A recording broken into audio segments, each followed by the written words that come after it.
Assalamualaikum warahmatullahi wabarakatuh dan salam sejahtera. Jika video ini bermanfaat, jangan lupa like, subscribe dan share.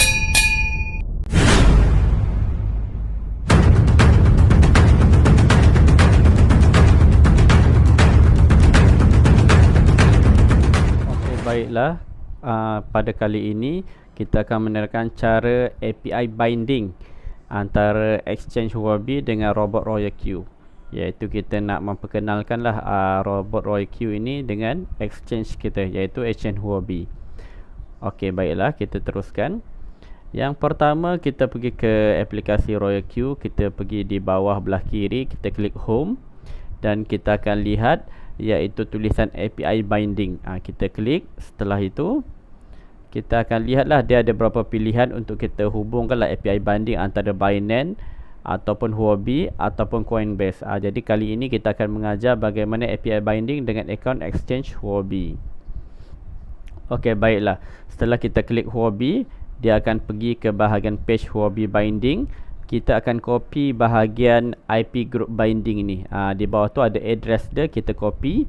Dan setelah itu kita pergi ke aplikasi Huobi dan kita klik di bahagian bawah belah kanan iaitu Me. Setelah itu kita akan pergi ke bahagian atas belah kanan iaitu gambar NUT iaitu bahagian setting sebenarnya tu. Okey, bila kita klik, kita akan pergi ke bahagian setting, kita pilih trading setting. Setelah kita dah pergi trading setting, kita pilih di bawah sekali iaitu ada perkataan API management. Kita klik dan di bahagian situ ada untuk API management, kita pilih untuk create API binding. Okey, setelah kita dah pilih klik, dia akan suruh kita letakkan node name. Node name ni kita letaklah nama kita letak satu. Kenapa? Sebab akan datang kita perlu renew API binding ni. Kita kena update lah API binding ni. Bila kita update yang seterusnya, kita letak angka yang seterusnya ataupun nombor seterusnya, 1, 2, 3 dan seterusnya. Okey, ini paling pentingnya iaitu access setting. Kita pilih trade, iaitu robot ini dibenarkan untuk trade apa yang ada dalam Exchange Huobi ni. Dan dia tidak dibenarkan untuk withdraw pun duit yang ada dalam Exchange Huobi kita. Dia hanya boleh trade sahaja. Itu yang bagusnya robot Royal Queue ni. Dia tidak dibenarkan untuk mengambil duit kita sebab kita dah access setting dia, kita dah tidak benarkan dia untuk withdraw, hanya trade sahaja. Setelah itu kita pastekan lah, kita tempelkan address yang kita dah copy sebelum ni di aplikasi Royal Queue. Setelah kita dah pastekan, kita tekan confirm. Okey. Setelah confirm, dia akan minta verification code lah.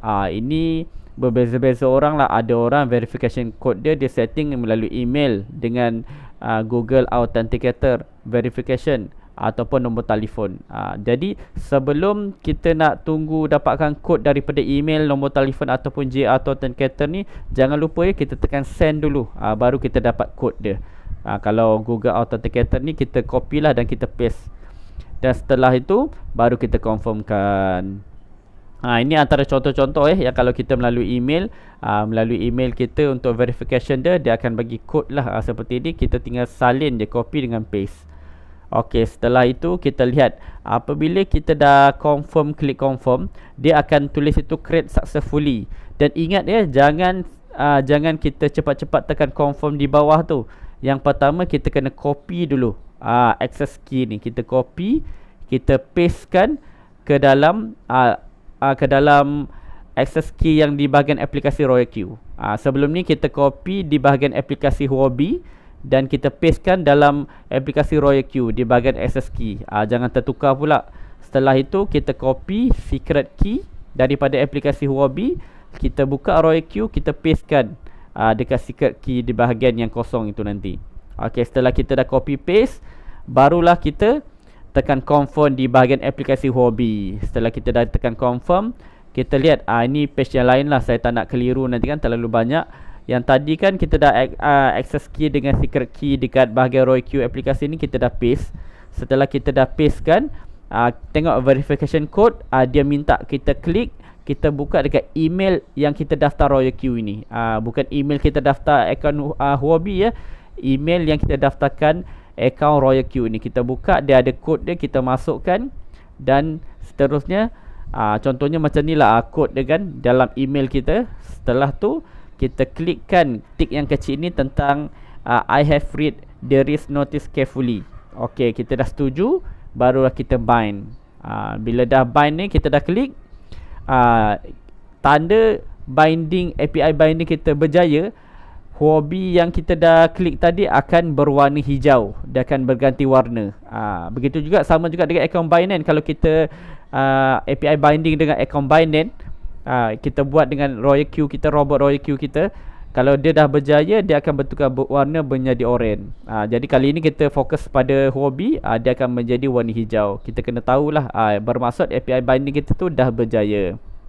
Okey, seterusnya kita pergi, inilah warna dah. Seterusnya kita pergi ke bahagian kuantitatif ni untuk kita tahulah betul-betul ke dah binding ke belum ni API binding antara Royal Q dengan exchange Huobi kita. Kita pergi ke aplikasi Royal Q, kita klik kuantitatif. Setelah itu kita pergi ke bawah itu. Kita pastikanlah kita account Huobi kan, kita API binding dengan exchange Huobi. Kita klik bahagian Huobi dan kita pergi. Ini gambar besar adalah, saya besarkan biar nampak kan. Yang sebelah kiri ni agak kecil. Setelah kita dah klik Huobi, kita pergi refresh, iaitu anak panah bulatan tu kan. Kita lihat gambar yang lebih besar sikit belah kanan ni, iaitu kita pergi refresh dia. Kita klik untuk kita tahu berapa total USDT kita di dalam Huobi kita. Ini kan dalam account Royal Q. Royal Q ni dia dah boleh baca dah berapa nilai USDT dalam Huobi kita. Kalau API binding dia dah berjaya lah maksudnya. Jadi kita lihat betul dah berjaya ataupun tidak. Kita refresh, betul tak Huobi USDT kita sama yang dibaca oleh Royal Q ni dengan account dengan USDT yang ada dalam account Huobi kita. Kita lihat, ini account Huobi ya, belah kiri ni. Okey, kita pergi ke bahagian wallet kita. Okey, lepas tu kita lihat USDT kita ada berapa nilai dia. Setelah tu kita ingat, kita tengok tadi kan kita ulang balik wallet. Lepas tu kita tengok nilai USDT kita. Lepas tu kita pergi ke account Royal Q kita, sama tak nilai dia. Kalau sama, bermaksud API binding kita tu dah berjaya. Kalau masih kosong ataupun tak sama, bermaksud ada sesuatu yang salah dan kita kena ulang balik buat API binding kita. Kita tengok harus sama. Nilai harus sama antara aplikasi Huobi kita dengan aplikasi robot Royal Q kita. Okey, baiklah, itu saja yang dapat saya terangkan tentang bagaimana ingin kita buat API binding antara exchange Huobi kita dengan juga robot Royal Q. Sekian, lebih kurang saya minta maaf. Assalamualaikum warahmatullahi wabarakatuh.